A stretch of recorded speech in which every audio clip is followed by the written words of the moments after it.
You know one thing about General Sbiya, he can't read the room. General Sbiya can't read the room, man. You know, at this point in time, South Africans, they are not looking for him to come and defend something he claims that he doesn't know.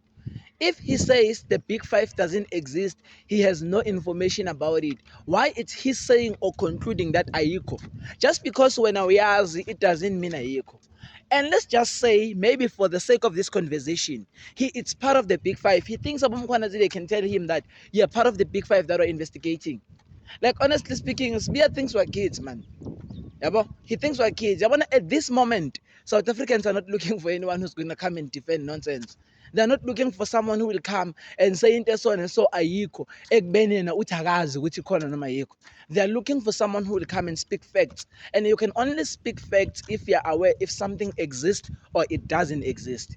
So for him to say angazi ukuthi khona, if ikhona kuyacaca ukuthi akekho sure ku-statement sakhe. And those are not the kind of people that South Africa is looking for at the moment. South Africa is looking for people who knows whatever they are talking about. Because go be in this counter. By the way, listen to General Sbiya here.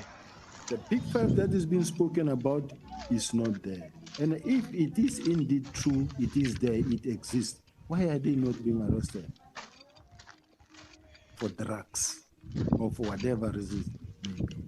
But personally, I'm not involved in the big five.